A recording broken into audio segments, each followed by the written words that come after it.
Ovo je uputstvo za prisluškivač GHN95i.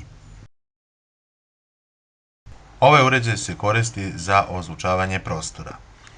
Kao prostor može biti auto, stan, kancelarija. Može se nekom sakriti u torbi ili odeći. Način rada ovog uređaja je sledeći. Vi u ovaj uređaj ubacujete SIM karticu. SIM karticu treba pravilno ubaciti u uređaj. To vidite kako se ubacuje. Kada ubacite SIM karticu, stavljate i ovaj poklopac od uređaja. Princip rada ovog uređaja je vrlo jednostavan. Kada ste ubacili SIM karticu u ovaj uređaj, vi uređaj postavljate u određen prostor. Udaljite se koliko god želite, 500 metara, 500 km, totalno je nebitno, jer ograničenje u dometu slušanja ovog uređaja ne postoji. Sve ide preko mobilne mreže. Jednostavnim pozivom sa vašeg mobilnog telefona ili telefonske govornice ili Skype-a ili fiksnog telefona na broj koji je ubačen u ovaj uređaj, vi aktivirate potpuno bešumno uređaj koji otvara liniju i vi od tog momenta slušate sve razgovore u prostoru oko ovog uređaja, te ovaj uređaj je postavljen. Ovaj način rada koji sam opisao je mod rada na poziv. Ovaj uređaj posjeduje i mod rada na detekciju pokreta. Ovaj uređaj ima senzor pokreta. Senzor pokreta reaguje na 120 stepeni, znači pod uglom od 120 stepeni, a radijus dejstva ovog senzora pokreta je 4 do maksimalno 5 metara. Kada se ispred uređaja pojavi objekat pod uglom od 120 stepeni ili do 4 do 5 metara ispred ovog senzora, uređaj se potpuno bešumno naravno aktivira i automatski zove definisani broj mobilnog telefona. Vi prihvatate poziv i slušate. Ovo je mod rada koji sam opisao, znači mod rada na detekciju na pokret. Tehničke karakteristike ovog uređaja su sledeće. Dimenzija uređaja je 4,5 puta 3 puta 1,5 cm. U uređaj je ugrađena litijum-ionska baterija, punjiva litijum-ionska baterija koja se puni preko punjača kao i mobilni telefon. Ta baterija omogućava stand-by time rada ovog uređaja oko 60 sati, vreme neprekidnog slušanja preko 3,5 sata i to kada radi u modu na poziv. Kada radi u modu na detekciju na pokret, to vreme slušanja je i duže.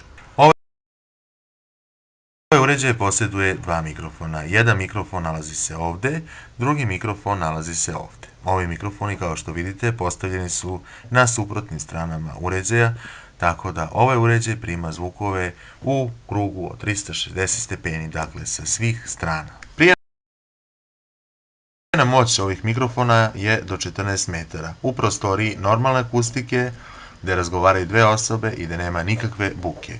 U drugim situacijama domet mikrofona je manje, što zavisi od situacije do situacije.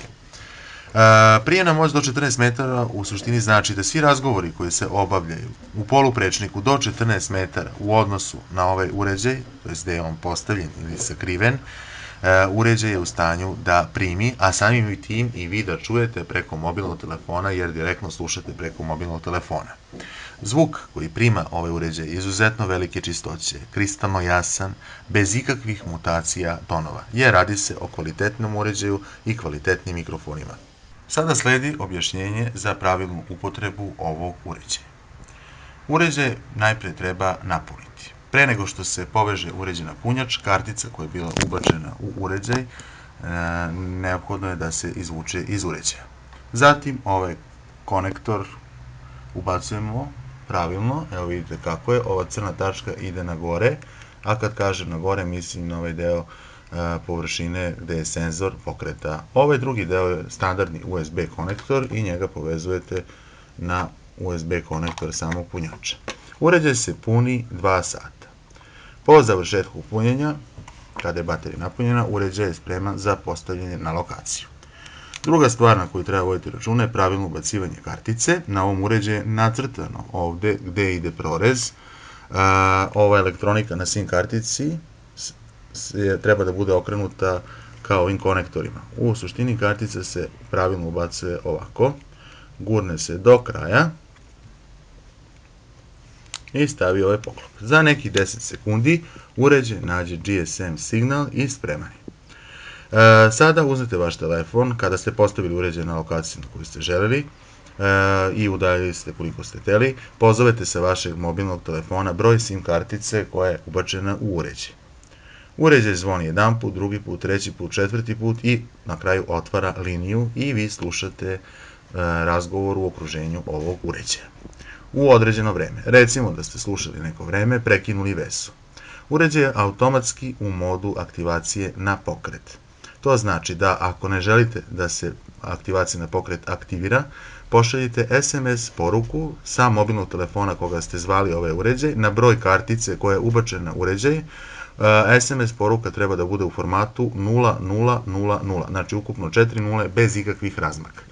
I tada je uređaj deaktiviran i radi samo na poziv. Ukoliko pak kasnije u toku eksploatacije vam odgovara da uređaj radi na aktivaciju na pokret, onda pošaljete poruku u formatu 1111, to je 4 jedinice, takođe sa broja telefona koji ste zvali na broj SIM kartice koja je ubačena u uređaj. Sad ste slušali jedan dan, 1,5 dan, 2 dana, 3, nebitno, uređaj se ispraznio, vadite karticu, pristupate punjenju uređaja ponovo, opet ste napunili uređaj, opet ste ubacili karticu u lift za čitanje kartice, opet ste zvali sa mobilnog telefona uređaj, slušali neko vreme, neophodno je da opet deaktivirate detekciju na pokret. Znači svako ubacivanje, ukoliko naravno želite da uređaj radi na detekciju na pokret, ako naravno želite, onda ne morate nikakvu poruku da šaljete. Svako ubacivanje i izbacivanje kartice iz uređaja, a koja se radi prilikom punjenja uređaja, uređaj resetuje procesor uređaja i automatski se vraća u mod detekcije na pokret.